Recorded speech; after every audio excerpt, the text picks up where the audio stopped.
one of the most fascinating things about understanding history and collecting isn't just who was king or queen or who was in the government, but looking at the social history of the people behind it, the population, whether they were the simplest people doing the simplest jobs or the highest members of government.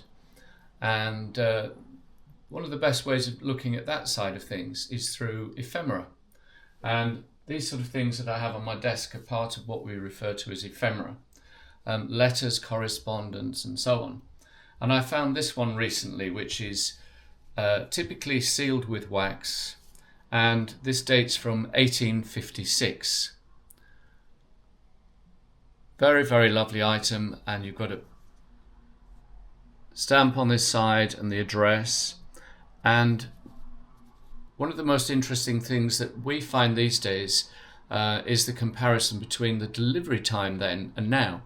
Now we have to pay well over £1 for second-class delivery, and that can take several days. This would have been written perhaps in Wimbledon and delivered to somebody in Shoreditch the same day, within 3 or 4 hours. What I particularly like about this letter is that as you open it up, it's all actually written on a single piece of paper, one large piece of paper, which would have been purchased from the post office. And this is a little bit dry, as you can see, but look how complicated it is. Because at that stage, a letter consisted of one single folded piece of paper. So you had to make the most of it. So this particular correspondent, very, very cleverly, has written the letter in one line, this way, and on each of the subsequent pages, and then turned the paper this way and written again over it in the opposite side, opposite direction, almost making it coded, because it's difficult enough to read the first line, but reading the second line, it nowadays is nigh on impossible. But obviously for the person receiving this, they would have been familiar with the handwriting, which is actually beautiful, by the way, it's not a scribble. And they would have absolutely had an enormous amount of information in this, but pretty much secretly written, because anybody else receiving it would have struggled to read what was in it. So it's quite possible this is conspiratorial, or it may have been a hidden love letter, who knows.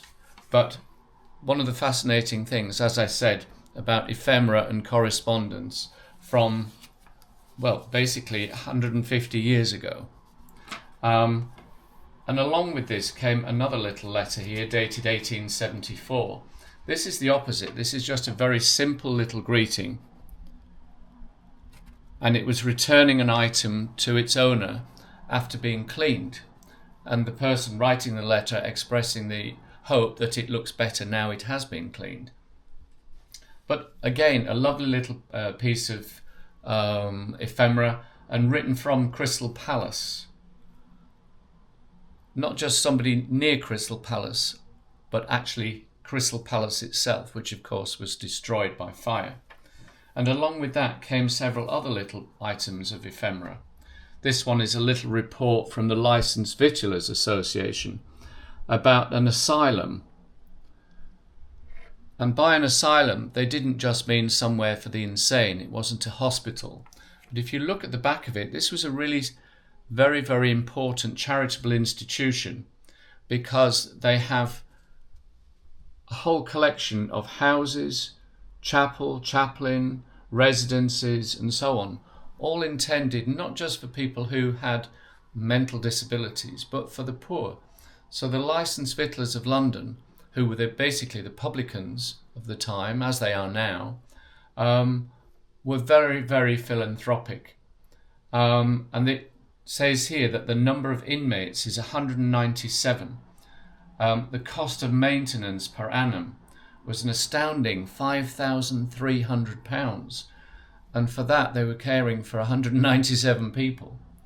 And the number of subscribers who were providing that money was 8,000 from the Licensed Victuallers Association. And this is their little report. You can see how small it is by how it is in my hand. The other item that I found fascinating here was something that you often see in TV shows like Downton Abbey, or recreating historic scenes for Pride and Prejudice or such like. And this was a lady's dance card.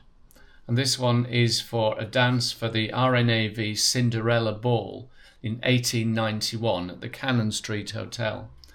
And inside, this one hasn't been filled in.